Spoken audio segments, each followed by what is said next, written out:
Hey up all, my name is General Red Strategist and welcome back to some more Danganronpa discussion content. I haven't done any of this for a little bit of a while, so, I've been meaning to, as I have a few more ideas actually in mind. So here we are with the first of those ideas. Welcome to Danganronpa, what would I change about certain characters? Essentially, we all have our favourite and least favourite characters from across the franchise, but the question is, if you or I were the ones tasked with writing these characters, would we keep them as they are, or would we change any aspect of them? And if so, what would we change and why? Now, I'm not going to go through every single character in the franchise, otherwise this video would be utterly massive. Plus, there are more than a few characters in Danganronpa who I wouldn't change in any way. I'd leave them as they are. Cough. Sonia, never mind. Cough. So instead, what I'm going to do is simply provide a selection of characters who I would change in some way, and I'm going to divide them up by each major instalment in the franchise. So Trigger Happy Havoc, Goodbye Despair, Ultra Despair Girls, the DR3 anime, and then V3. Now, bear in mind, my suggested changes are based purely on information about the characters that we've seen in the aforementioned instalments. I'm aware that there are Danganronpa light novels, mangas, etc., which do flesh out existing characters or add new characters of their own. However, I'm not familiar with a lot of these, so there may well be information contained there that I'm not aware of, so please bear that in mind. Also, as a warning, this video will contain spoilers, and lots of them. After all, it's difficult to discuss what I would change about certain characters without delving, to varying degrees, into aspects such as their personalities, or the roles they play within the Danganronpa storyline. So if you don't want anything spoiled, now is the time to navigate away from this video. But if spoilers aren't an issue for you, then without further ado, let's get into it and start the discussion.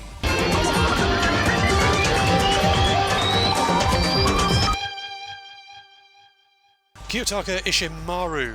Okay, let's start with him. Taka is a character in DR1 with some quite notable traits and dynamics with the rest of the Trigger Happy Havoc cast, particularly Mondo. Even if he wasn't one of my favourite characters from that game, I did like the character enough to give him a decent rating in my Danganronpa tier list video at least. However, when I look back on Trigger Happy Havoc, there is something about the character that I would change. You see, Taka's role in the two class trials of which he's a part sometimes make him out to be a bit dumb. Okay then, everyone close your eyes, and whoever did it, raise your hand! Really?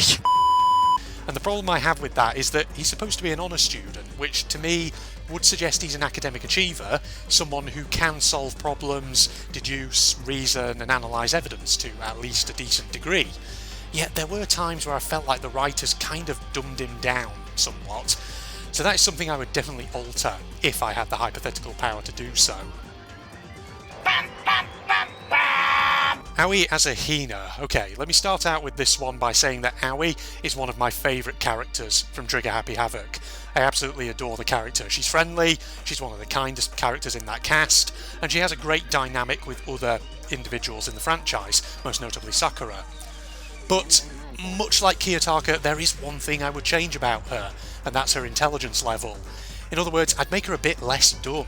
I'm not saying she needs to necessarily be on the same level as characters like Hiyoko, for instance, but there are times where her lack of ability to figure out things in the trials can feel kind of contrived, at least to me. So I would have liked to see her shine just a little more in terms of figuring things out in the trial. I think the writers kind of did her dirty a little bit. In fact, thinking about this though, it does give me an idea for how the writers could have actually given Aoi a secondary character arc as well. The thing is, Aoi is self-aware. She knows that she's not great at figuring things out, as evidenced in DR1's Trial 5, as well as the fact that she's open and willing to listen to the judgments of other characters such as Hiyoko or Makoto. Just stay back and let the adults talk, please, hero. I might be dumb, but even I'm not dumb enough to believe that.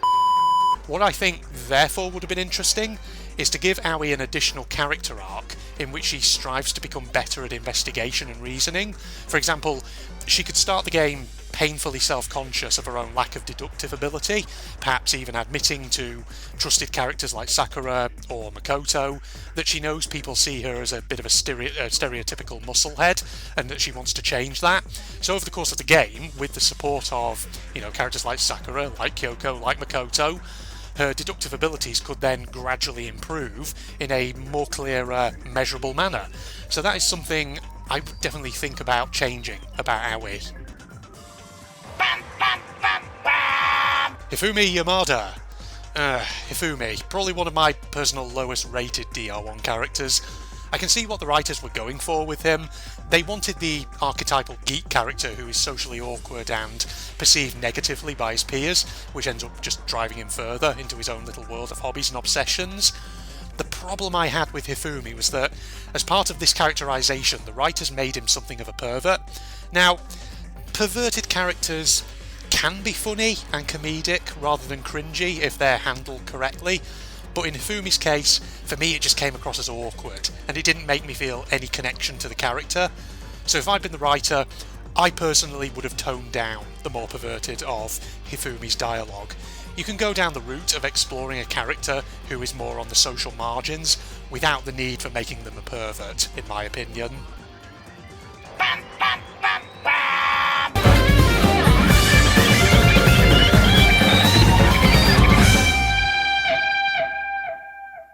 Hiyoko Sayonji. Now, if you watch my Danganronpa 2 playthrough or my DR tier list video, then it'll come as no surprise that Hiyoko was a character that I disliked.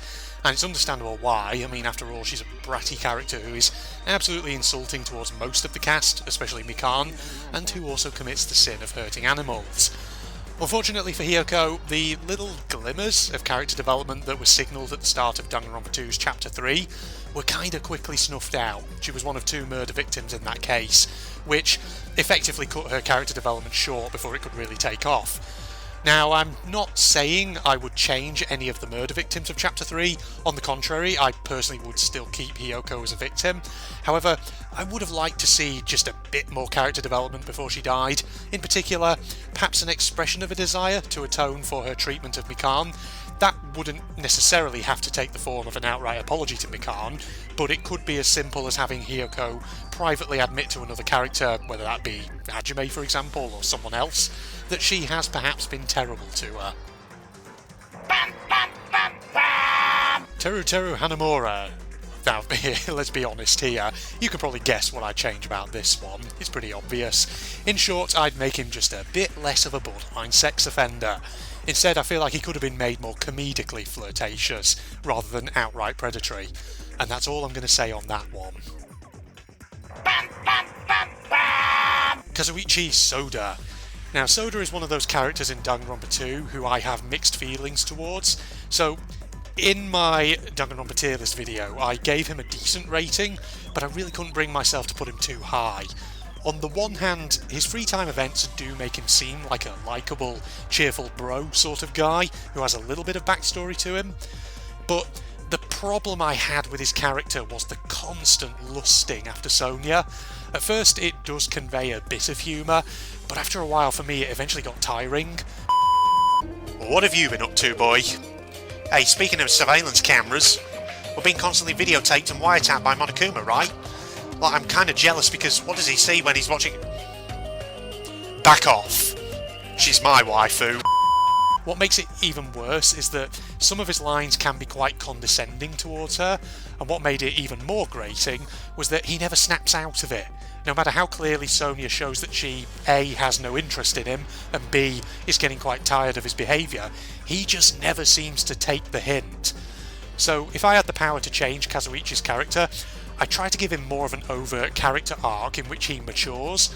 I'd probably do this around about Chapter 4 of Danganronpa 2, perhaps having him realise that Sonia is in a very emotionally vulnerable position after Gundam's execution, and that his behaviour towards her is therefore highly inappropriate, which would in turn lead to him considering Sonia's feelings towards Gundam, and perhaps resolving to get over his infatuation and instead simply be a supportive friend for her.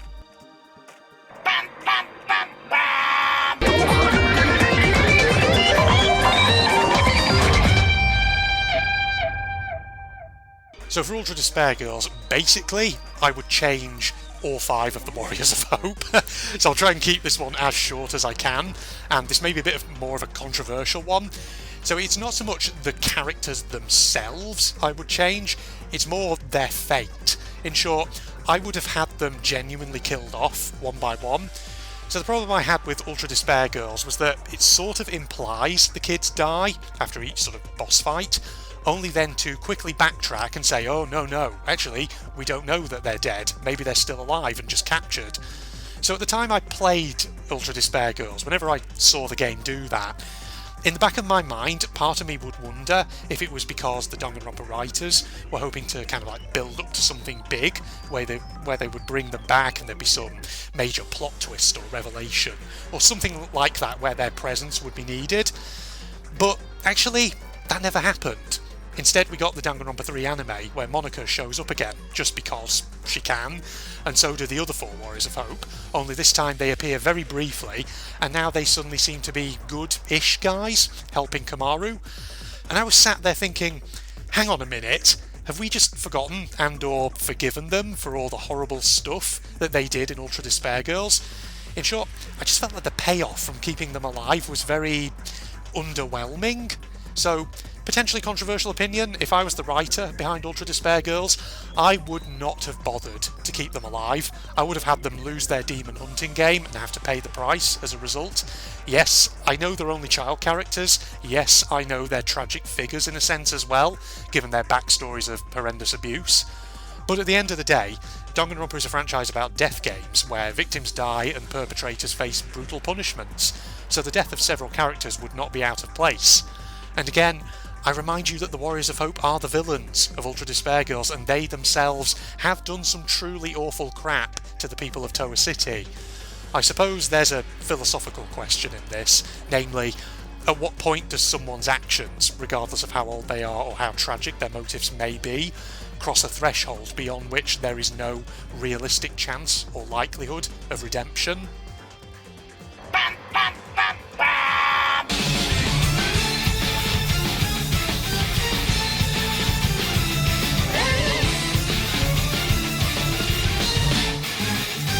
Izuru Kamakura.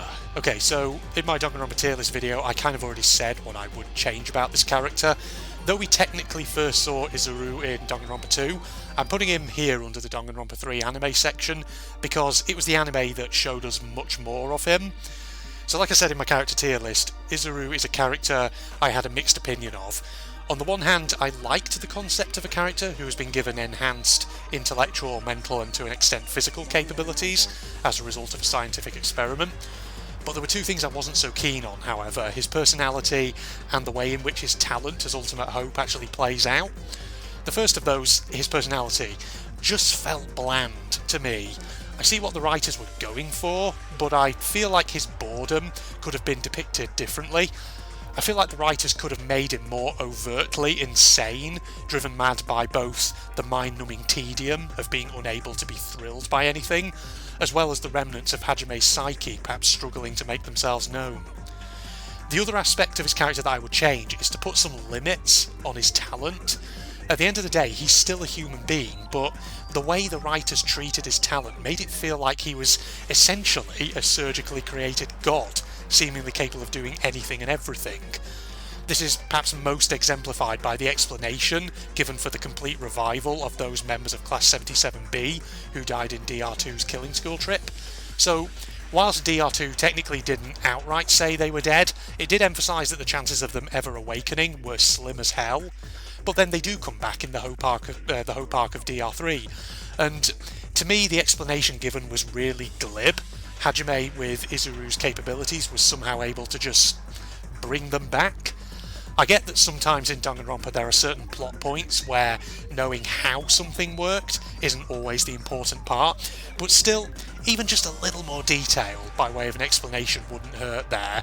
Or, if it was up to me, perhaps leave those who died in DR2 in their brain-dead state, suggesting that for all his abilities, there are still things that even Izuru cannot achieve. Otherwise, to me, he just feels like a god character who can basically do anything. And if a character can do anything, then where's the tension, the suspense, the emotional investment in seeing a character struggle and worrying about whether they'll ever be able to actually overcome the odds? Daisaku Bandai, and I probably just butchered his name there. I'll keep this one fairly short. DR3 did Bandai dirty. He was barely there, and then he was dead. All we know about him is that he was the ultimate farmer, that he hates violence, that he has a surprisingly high-pitched voice, and that he sometimes comes out with odd sayings. part of me really wishes the writers had given Bandai at least one little opportunity just to bring out some of his own backstory. For example, if he so strongly dislikes violence, then why not give even just a brief scene to help flesh out why this is the case? Did he suffer some formative experience that led him to develop such feelings? Or is there another reason? It could just basically add some more depth to him. Also, on an unrelated note, I am aware that there are criticisms of this character's visual design centred around the fact that there are certain, how shall we say, racial stereotypes prevalent within it. I'm not going to get into detail here, but needless to say, yes, his visual design could also probably be changed. Gozu.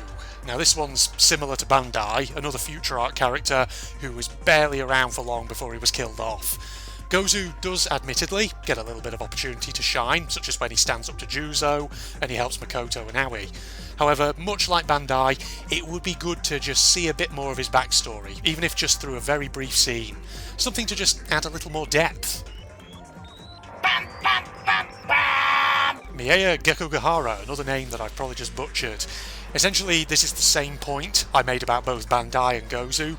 In fact, we never even see the real Miei in Danganronpa 3, because all we have is the android version of her that is secretly under the control of Monica, and presumably the real Miei is already dead by the time the DR3 Future Arc actually begins.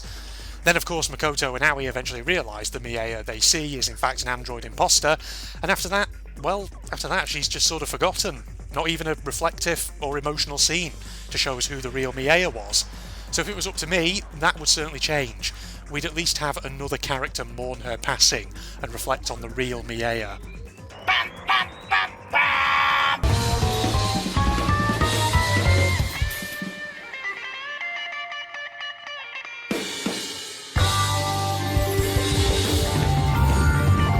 Tenko Chabashira. There isn't much I'd actually change about Tenko, interestingly. Thing is, her man-hating is so over the top that it becomes absurd, and because of that I always felt like you weren't supposed to take it that seriously, so I wouldn't alter that. What I would potentially change, however, and admittedly only slightly change, are some of her final interactions with the DRV3 cast. In a final free time event, she actually does start to show signs of a changing attitude towards men. It might have been good to give a few hints of this in the main storyline just before her death as well, for the sake of giving her that little bit of extra character development, rather than leaving it to an optional event, which many players might easily miss. So that's what I would change if I was the writer. Angie Yonaga. So, Angie was a character who was quite goofy, and that goofiness was certainly something I liked about her in DRV3, but she was also a character who could be sinister, especially in Chapter 3 with the whole student council cult. Angie is pretty devoted to her god Atua, and I think here it might have been interesting to get more of a window into her head, either just before she died, or perhaps after her death through a flashback. You see, throughout the game, she always seems pretty confident that what she's doing is the right thing, even as many of the other characters express their disagreement and alarm. So what therefore might have been interesting is to get into Angie's head and see if, on a kind of internal level, whether there was any emotional conflict over what she was doing in Chapter 3. Did she just blindly trust in her perception of Atua's wisdom, or did she have any doubts at all, and if so, how did she deal with them? It wouldn't need to be a big, drawn-out edition, but it could really add another layer to her character. Gunter Gokuhara. Now, okay, hear me out on this one, because it might be quite a sizable one, this. Gunter is already a great character in my eyes, so what I'm about to outline here is less of a change in the character, and more of a change to the way the character is used in DRV3's murder cases. So Gunter is of course the ultimate entomologist. He loves arthropods and he loves studying them. Yet, I feel like more could have been done with his talent. Sure, you have the insect meet and greet in Chapter 2, plus Gunter is the one who first becomes aware of the nanokumas when out looking for insects around the school, but neither of these give a deep glimpse into his talent as an entomologist, so to rectify this, what I think the writers could have done is to try and integrate his entomological knowledge into helping to solve some of the murders. Now, admittedly, this would require that at least one of the murder cases be rewritten in order to accommodate this, but the reason I suggest it is because if you're into reading or learning about crime scene investigation, you might have heard of a field known as forensic entomology. Now, forensic entomology is a scientific field that essentially deals with how the study of insects and arthropods can help solve crimes, such as murders. A forensic entomologist might study a body or a crime scene to see if there are any insects or traces of insects present, and if there are, then they'll ask what kind of insects are they, and can that information tell us anything important about the body or the crime scene? For example, are there insects only found in certain habitats, or does the corpse have eggs laid upon it from insects with particular reproductive habits? And if so, can this give us any information about things such as how long the deceased has been dead for, approximate time of death, were they likely to have been killed somewhere else and then brought to their current location, etc. So with this in mind, I feel like there was a missed opportunity here. If I was the writer, I would think it worth considering how Gonta's talent might be brought to greater play in DRV3's murder investigations. So just to give kind of like an example of how that might work, for instance, you could have a character go missing, then several days later their body is found, but when examining it, Shuichi and the others find traces of some form of insect larvae on the body's clothes.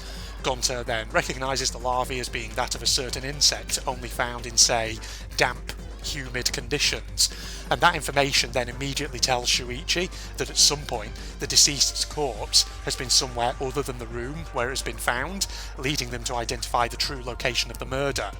So that's just a quick idea off the top of my head, but it shows how Gonta's talent could be more integrated into a murder investigation. And that's it for this video. Those are the characters I'd change, or at the very least tweak in certain ways. I hope you enjoyed listening into that, and by all means feel free to comment below if you have any thoughts of your own. Do you disagree with any of the suggestions I've made here, or are there other characters who you would change but who I didn't include here? I would love to know. But in the meantime, we'll wrap up here. So my Facebook and Twitter links are down below for anyone interested in signing up to my social media links to keep up to date with my uploads. I also have the link to my propagandist channel below for anyone who wants to look at that, though admittedly I haven't really done anything on that lately. Other than that, hope you enjoyed. A like's always appreciated, of course, and hopefully you can join me sometime soon in the near future for some more Danganronpa discussion content. Other than that, this is General Red signing off. Goodbye, everybody. Oh, hi, goodness, this group gets sidetracked easily. But where do we begin? Still looking and trying to work out what your talent is, and I have no idea. Still don't really know what your talent is either, though you got a little mallet there. Are those ear defenders actually what she's got around her neck? Maybe some kind of craft or something. What's that in her pocket though, which she's got there? It's like a little puppet coming out of her pocket. I can't quite see it too well. Maybe your visor is meant to be eye protection. Maybe you're some kind of tradesperson, or like a sculptor, maybe an artist of some kind. I don't know, maybe. I've already forgotten what your voice was. I think it was the... Oh yeah, no, I remember. Yeah, I guess we should just jump into it. Starting will probably help us find more clues. I agree with Cherry.